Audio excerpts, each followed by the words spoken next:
Hey guys! Magandang gabi! Welcome back po dito sa Gandara SRU channel for Showbiz Update. Andito na naman nga po akong muli nagbabalik.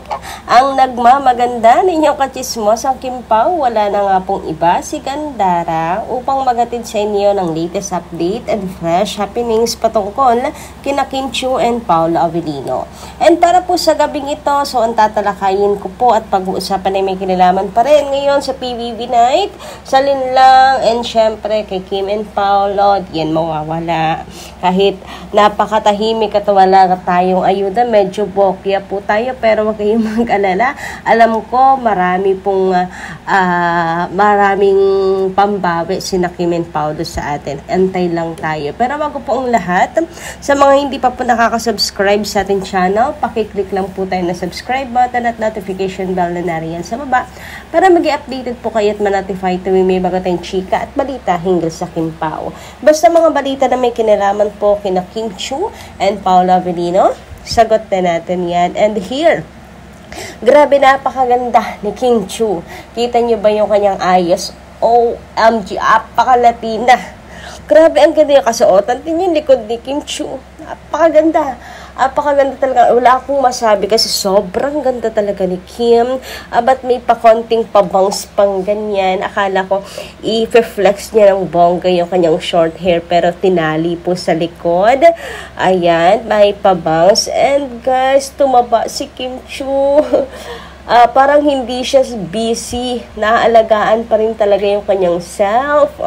Nakakapag-workout ba si Kim or bawas na yung pag-workout? Pero kasi guys, tumataba talaga siya. Alagang Paolo Avellino lang yan. Siyempre. Pero super, grabe. Nakaka-insecure ang ganda ni Kim Chiu. Sabi na sa inyo, paghahandaan niyang big night na yan. Ang bongga, di ba? Tinan mo yung kasuotan niya, mas bongga pa talaga dun sa mga sa Big Four, and syempre sa mga co-host niya, talagang lutang din talaga. Lutang na lutang talaga po ang kagandahan ni Kim Chiu, yung gown niya, bongga talaga. Star of the night ang peg lang, di ba? Grabe. Wala akong masabi. Bagay sa kanya. Tapos may pa-necklace pa siya dito na nakapagpadagdag ng pagka-elegante nitong si Kim Chiu. Syempre, the dimples. Ayan. Ang face card talaga ni Kim, never decline. Mapa side view man yan. Stolen shot. Apakaganda.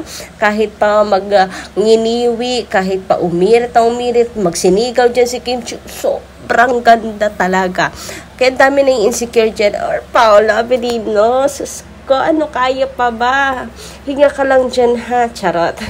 Sobrang ganda! Uy, bet na bet ko. Akala ko lang talaga, medyo nagulat na ako na hindi niya flex yung short hair niya.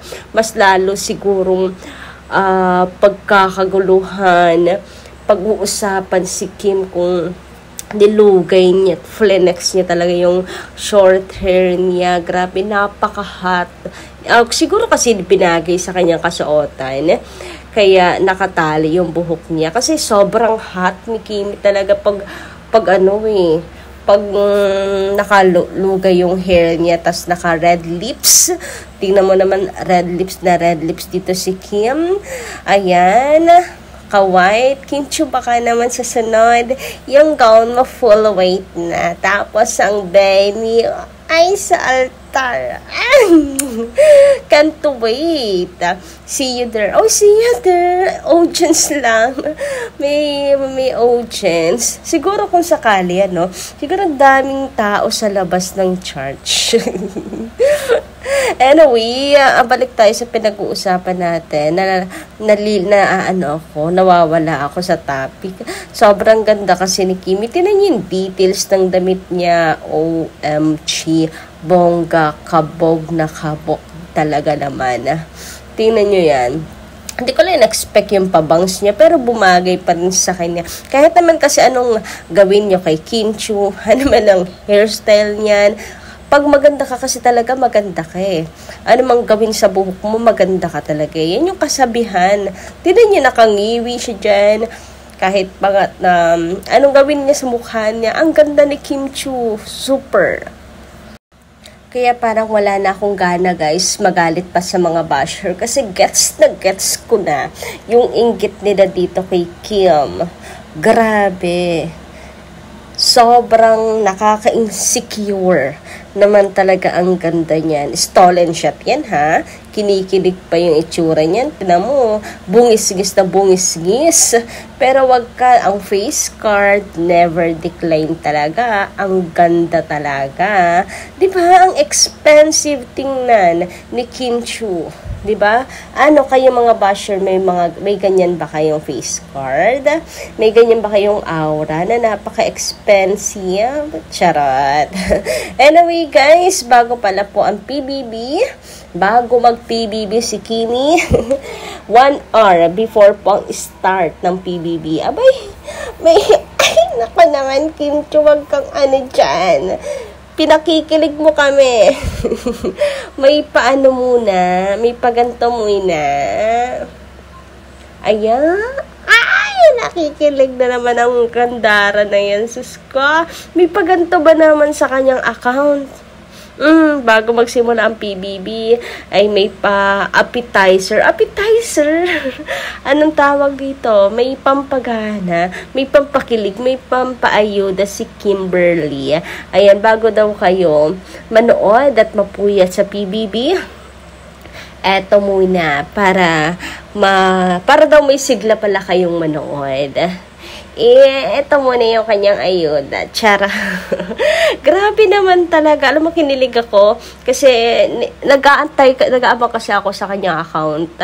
Syempre, yung kanyang outfitan, kanyang update sa PBB. Pero eto yung nakita ko, ay bongga talaga naman. Sobre yung kilig ko. Bago mag-PBB, ay may paayudang ganyan. Anyway, trending na trending pa rin ang Kim Chiu at The Big Night ni Kimi, diba? Daig pang siya yung big winner again and again and again and again. At trending si Kim Chiu. Talagang ini-stall niya yung night. Charot. Hindi naman. Sadyang marami lang nagmamahal kay Kim. Kahit ilang beses, ilang big night ang dumaan, pupuntahan ng mga tao si Kim Chiu sa big night, ganon. Kasi araw-araw, panalo si Kim Chiu sa puso natin. Samantala, sabi naman dito ni Madam Jocelyn Tomas, alam niyo, Miss Gandara, bili ako ng TV uli para lang makapanood uli ng mga serye niya. May TV naman kami, 50 inches.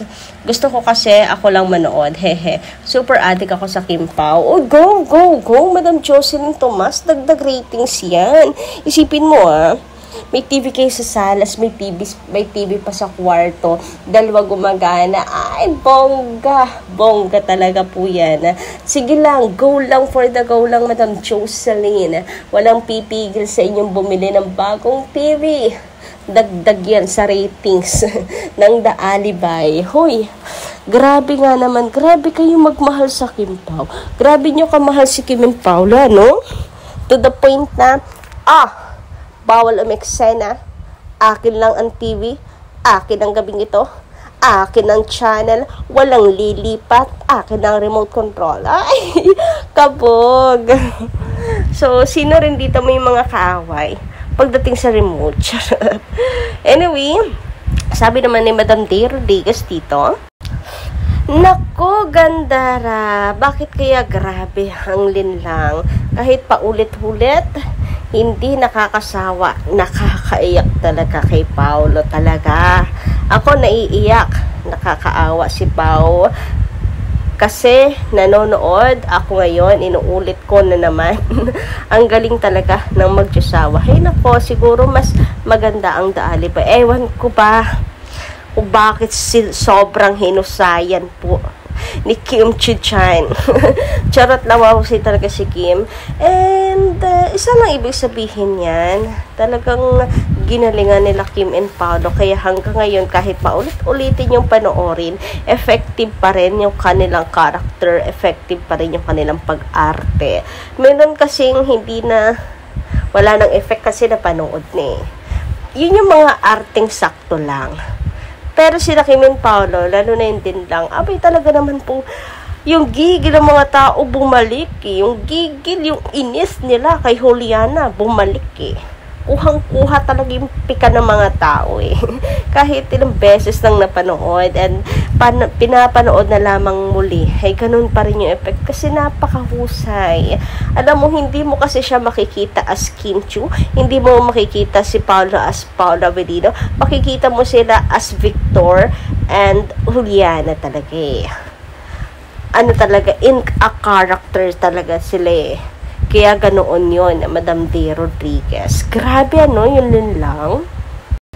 Kaya talaga hindi nakapagtataka po eh. Hindi nakapagtataka yung mga awards na natanggap ng linlang, ng talagang ng story ha. Tapos nila Kim and Paolo pa. Tapos the story itself, bongga. Kaya guys, ayan, sa mga bashers, para kung hindi nyo naunawaan ang mga awards na natanggap na nilang, panoorin nyo ulit ngayon sa Netflix. So, yun lang muna guys sa aking update. Thank you so much. Kita-kits ulit tayo sa mga susunod kong chika. Maraming salamat.